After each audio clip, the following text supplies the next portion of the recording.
Good morning, all of you. Today we are going to start a new topic, and that is educational qualification for candidates. Previous video में आपने study किया कि हमने अपने देश में इलेक्शन कराने के लिए क्या किया था, उसको छोटे छोटे पार्ट से डिवाइड कर दिया था और हमने उसको नाम दिया था कॉन्स्टिट्यूएंसीज, है ना। फिर वोटर लिस्ट के बारे में पढ़ा। ओके। फिर हमने देखा कि कैंडिडेट का नॉमिनेशन कैसे किया जाता है। नॉमिनेशन ऑफ कैंडिडेट के टॉपिक में आपने स्टडी किया था, जब कैंडिडेट का नॉमिनेशन फॉर्म भरा जाता है तब उसे कुछ इम्पोर्टेंट जानकारी देनी होती है, जैसे कि उसकी एजुकेशन के बारे में और उसके खिलाफ में कौन कौन से केसेस पेंडिंग है इसके बारे में, है ना, और अपनी प्रॉपर्टी के बारे में। तो आज का जो टॉपिक है वो टॉपिक उसी से कनेक्ट है। क्या कैंडिडेट्स के लिए जो नॉमिनेशन करना चाहता है उसके लिए एजुकेशन का होना जरूरी है? कोई पर्सन जो लीडर बनना चाहता है, जो कैंडिडेट बनना चाहता है, क्या उसके लिए एजुकेशन की फाउंडेशन होना जरूरी है? तो आज की इस वीडियो में हम देखेंगे कि एजुकेशन किसी भी कैंडिडेट के लिए कितना जरूरी है, या जरूरी है भी या नहीं है। तो स्टार्ट करते हैं आज का टॉपिक। देखिए, एक क्वेश्चन आता है कि जब किसी भी जॉब को करने के लिए उसके लिए एजुकेशन की क्वालिफिकेशन डिसाइड की गई है, एजुकेशन की क्वालिफिकेशन डिसाइड की गई है। ओके। फॉर एग्जांपल, मान लीजिए एक टीचर है, ओके, उसके लिए भी डिसाइड है कि उसको बीएड होना कंपलसरी है। इसी तरह से एक डॉक्टर है, उसके लिए भी डिसाइड है कि उसे एमबीबीएस या फिर एमबी इस तरह से होना चाहिए, है ना। तो देश में कोई भी आप वर्क करें, कोई भी जॉब करें, उसके लिए कुछ ना कुछ एजुकेशन की क्वालिफिकेशन डिसाइड है। तो क्वेश्चन ये है कि जब देश में हर किसी ना किसी काम के लिए एजुकेशन की क्वालिफिकेशन डिसाइड है, तो देश का सबसे मोस्ट इम्पोर्टेंट पोस्ट यानी कि लीडर बनना, ठीक है, क्या उसके लिए एजुकेशन की क्वालिफिकेशन डिसाइड करनी चाहिए या नहीं करनी चाहिए? तो देखिए, क्या इसका आंसर हो सकते हैं, एजुकेशन की क्वालिफिकेशन हर किसी वर्क के लिए कंपलसरी नहीं होती। इसको हम एक एग्जांपल से प्रूव कर सकते हैं। मान लीजिए इंडिया की क्रिकेट टीम में सिलेक्शन करना है किसी का भी, ठीक है, इंडिया की क्रिकेट टीम में सिलेक्शन करना है, तो एक कैंडिडेट के पास में आप क्या देखेंगे कि उसके पास में डिग्री बहुत ज्यादा है, इसके पास में बहुत सारी डिग्रीज हैं, और या फिर आप देखेंगे कि एक पर्सन जो एक अच्छा खेलना जानता हो, गुड क्रिकेटर हो, तो आप दोनों में से क्या देखेंगे? तो आपका आंसर होगा कि हम देखेंगे कि वो एक अच्छा क्रिकेट खेलने वाला होना चाहिए। डिग्री कंपलसरी नहीं है, हमें क्रिकेट टीम के लिए सिलेक्शन करना है, तो उसमें डिग्री किस काम की है? किसी काम की नहीं है। काम क्या आने वाला है कि वो खिलाड़ी कितना अच्छा खेलना जानता है। जितना अच्छा खेलना जानता होगा तो टीम के जीतने के चांसेस इंक्रीज होंगे, टीम आसानी से जीत सकती है। डिग्री बहुत ज्यादा है लेकिन खेलना नहीं आता, तो क्या होगा? टीम तो हार जाएगी। तो एजुकेशन की क्वालिफिकेशन यहाँ पर फिट नहीं होती है। इसी तरह से जो एजुकेशन की क्वालिफिकेशन है वो लीडर बनने के लिए भी जरूरी नहीं है। ओके। जरूरी किस बात की है कि जो पर्सन लीडर बनना चाहता है ना, तो वो पर्सन लोगों की प्रॉब्लम्स कितना समझ सकता है, लोगों की जो समस्याएं हैं, पीपल की जो समस्याएं हैं, उन प्रॉब्लम को वो कितना समझ सकता है, ये जरूरी है। एजुकेशन का होना जरूरी नहीं है। दूसरी बात, जो लीडर है वो लीडर लोगों का कैसे रिप्रेजेंटेशन कर सकता है, जरूरी इस बात की है, ना कि जरूरी है उसके लिए एजुकेशन का होना, ठीक है।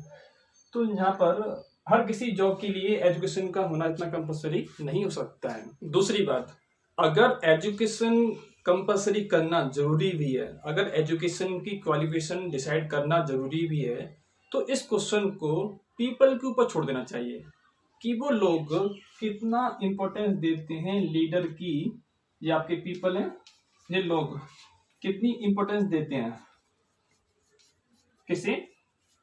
लीडर की एजुकेशन को। इस क्वेश्चन को लोगों के ऊपर छोड़ देना चाहिए कि वो कितनी इंपॉर्टेंस देते हैं कि उनका नेता जो है पढ़ा लिखा है या नहीं। ओके, नेक्स्ट, हमने अपने देश में एजुकेशन की क्वालिफिकेशन को कंपलसरी नहीं किया है, ठीक है।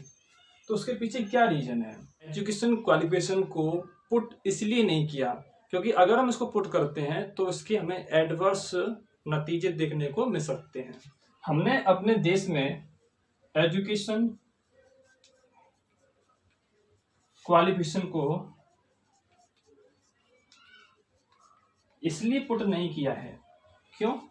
क्योंकि अगर हम इसको पुट करते हैं तो ये डेमोक्रेसी की स्पिरिट के विरुद्ध हो जाएगा, ठीक है। डेमोक्रेसी की जो स्पिरिट होती है उसके अगेंस्ट चला जाएगा। देखिए, डेमोक्रेसी में क्या होता है, डेमोक्रेसी में हर किसी पर्सन को राइट है कि वो इलेक्शन फाइट कर सकता है, ठीक है। और हमने यहाँ पर एक बैरियर लगा दिया, किसका? एजुकेशन का। और जैसे मान लीजिए हमने एक योग्यता निर्धारित कर दी है कि आपको नेता बनने के लिए कम से कम BA या MA या MSc इस तरह का आपने क्या कर दिया कि एजुकेशन की क्वालिफिकेशन डिसाइड कर दी, किसके लिए? जो नेता बनना चाहता है उसके लिए, है ना। तो क्या होगा, ये डिसीजन जो है डेमोक्रेसी की अगेंस्ट चला जाएगा। क्यों? डेमोक्रेसी कहती है हर किसी को इक्वल राइट होना चाहिए कि वो इलेक्शन को फाइट कर सके। और आपने यहाँ पर एक लाइन खींच दी, अगर आपके पास में डिग्री है तो आप इलेक्शन फाइट कर सकते हैं। और इंडिया में हर किसी के पास में क्या नहीं है? डिग्री नहीं है, ठीक है। तो उससे क्या होगा, तो आपके देश में जो अधिकांश लोग हैं, यानी कि जो मेजोरिटी है देश की, वो अपने एक राइट को खो देंगे। कौन सा राइट? कि इलेक्शन में फाइट कर सकते हैं, ये वाला राइट, ठीक है। तो क्या होगा कि अब वो इलेक्शन क्यों फाइट नहीं कर सकते? क्योंकि उनके पास में क्या नहीं है? एजुकेशन नहीं है। तो जो डेमोक्रेसी के अगेंस्ट जा रहा है डिसीजन। क्यों? डेमोक्रेसी कहती है सबको चांस दो, और आपने एजुकेशन नहीं थी उसके पास में तो आपने उसको चांस नहीं दिया, है ना। तो क्या है कि जो आपके देश है उसका एक बहुत बड़ा पोर्शन, यानी कि मेजोरिटी जो है, इस राइट से वंचित रह जाएगी, वो इलेक्शन को फाइट नहीं कर पाएगी। क्योंकि इंडिया में आज भी जो लोग हैं 70%, 80%, 90% जो लोग हैं वो अभी भी इतनी योग्यता नहीं रखते हैं कि उनके पास में इस तरह की डिग्री हो, है ना। तो क्या है, हमने अपने देश में इस तरह की कोई भी क्वालिफिकेशन नहीं रखी है लीडर बनने के लिए। तो इससे क्या होता है, कोई भी पर्सन चाहे पढ़ा लिखा हो अथवा अनपढ़ हो, वो इलेक्शन में फाइट कर सकता है।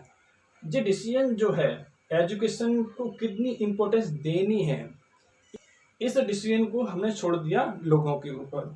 हमने लोगों के ऊपर छोड़ दिया है कि वो कितनी इम्पोर्टेंस देते हैं एजुकेशन को, ठीक है। पीपल को यदि एक एजुकेटेड पर्सन इलेक्ट करना है तो वो एजुकेटेड पर्सन को इलेक्ट करें, ठीक है। यदि उन्हें अनएजुकेटेड पर्सन को इलेक्ट करना है तो वो अनएजुकेटेड पर्सन को इलेक्ट करें। हमने यहाँ पर किसी को इलेक्शन लड़ने से नहीं रोका है। क्यों नहीं रोका? क्योंकि अपने देश में क्या है, डेमोक्रेसी है। डेमोक्रेसी कहती है हर किसी को इक्वल चांस होना चाहिए। सिर्फ एक एजुकेशन नहीं थी उसके पास में, सिर्फ एक डिग्री नहीं थी उसके पास में, और आपने उसको इलेक्शन लड़ने से रोक दिया, तो ये गलत चीज थी ना। तो हमने क्या किया कि उसको भी चांस दिया है, वो पढ़ा लिखा नहीं था तो भी हमने उसको इलेक्शन फाइट करने से नहीं रोका है। ये फैसला हमने छोड़ दिया लोगों के ऊपर कि वो उसको चाहे तो इलेक्ट करें या तो उसको वो रिजेक्ट कर दें, ठीक है। ये डिसीजन लोगों का होगा। ओके, तो आज का जो टॉपिक था एजुकेशन क्वालिफिकेशन फॉर कैंडिडेट्स, वो कंप्लीट होता है। इसके अंदर आपने देखा किसी भी लीडर के लिए एजुकेशन का होना इतना जरूरी नहीं है। जैसे क्रिकेट टीम में खेलना सबसे ज़्यादा ज़रूरी है, खेलना आना चाहिए, डिग्री का होना जरूरी नहीं था यहाँ पर। इसी तरह से लीडर बनने के लिए एजुकेशन का होना जरूरी नहीं है। जरूरी है इस बात की कि वो लोगों की समस्याओं को कितना ध्यान दे सकता है, लोगों की समस्याओं को कैसे रिप्रेजेंट कर सकता है, ठीक है। जरूरी इस बात की थी। और हमने एजुकेशन की फाउंडेशन क्यों नहीं रखी है? क्योंकि अपने देश में क्या है, डेमोक्रेसी है, और डेमोक्रेसी हर किसी को इक्वल चांस देती है। अगर एजुकेशन यहाँ पर रखी जाती तो इंडिया का जो 70% है, 80% है, शायद वो इलेक्शन नहीं लड़ पाते और इंडिया के अंदर एक ट्रू डेमोक्रेसी नहीं होती। ओके, तो आई होप आपको आज का टॉपिक जो था वो समझ में आ गया होगा। तो आज के इस टॉपिक में सिर्फ इतना ही। Thank you.